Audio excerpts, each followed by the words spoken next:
Hello. As I lead devotionals, I want to keep on going through the prophets. So last week was Daniel. This week is Hosea.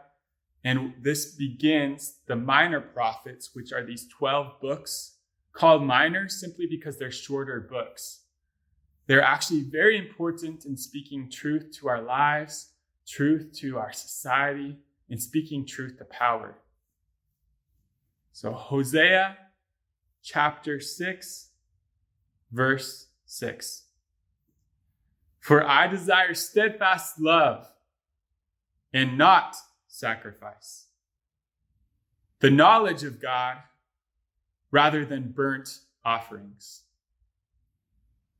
What was happening was people were violating the dignity of humanity and the very way that they had been shown that God made everyone in God's image. Everyone has life, and there was a sacredness to human life. There were these atrocious acts happening. These ways where people were upholding oppression and injustice and living out something that was so contrary to the dignity of human life. We see this really clearly in verse 9,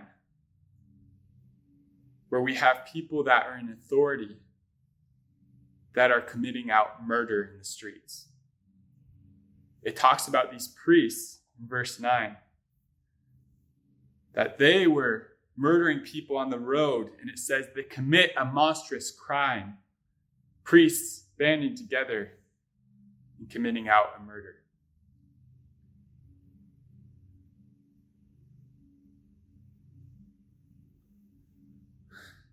I don't want to conflate the role of priests and the systems of priests with a role of police or systems of policing or other systems and positions of authority in the U.S. But we do see that God is outraged at positions of authority, people that are in these places of power, acting in such ways so that they would even murder people on the road.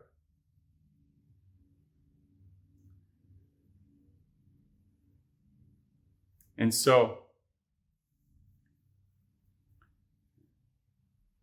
we have people's response to this.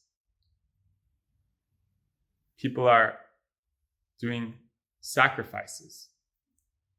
Okay, what was the sacrifice? The sacrifice was a form of seeking forgiveness. And it looked like something that would be very strange for us today.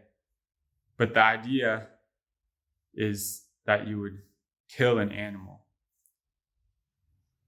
So simply it was this thought, oh my God, I've done something wrong.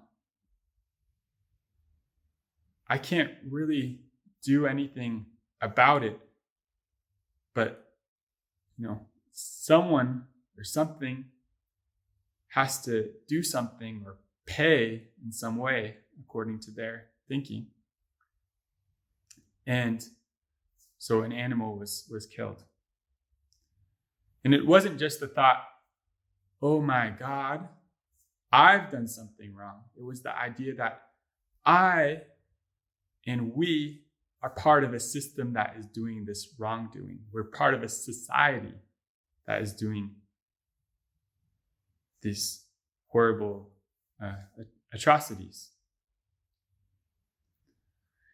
And so their response was sacrifice, seeking some sort of apology. Today, that might look like a public apology. It might look like a prayer. It might look like just people that are gathering together to say that they are sorry, that they've done something wrong. But that's the whole act right there.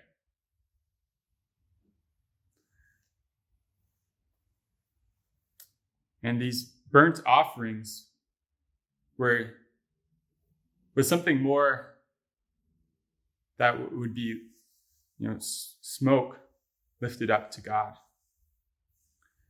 So the idea of something like that today would be people, worshiping or, showing that they are lifting something up to God. It might look like lifting up, Bible verses and prayers and, or lifting up the actual Bible. But that's kind of where it stops. And so what is God's response to these things? For I desire steadfast love and not sacrifice. The knowledge of God rather than burnt offerings. For me, as a white person, and living in a community, in a society where there is white oppression of others, white racism, white supremacy, into the framework and structures that have been corrupt since the beginning. If all I do is say, I'm sorry, that is merely a sacrifice. If all I do is say, I'm praying for you, that is a burnt offering. What God is looking for here is action, steadfast love. And for the knowledge, the deep, intimate knowing of God. I just want to encourage you to pray about how God might be leading you into some sort of action, some sort of way in which we can demonstrate the love, and we can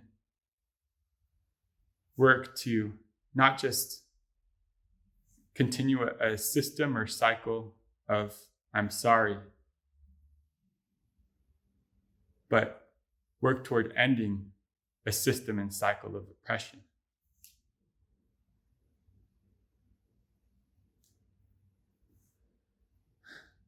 Much love to y'all. Bless you.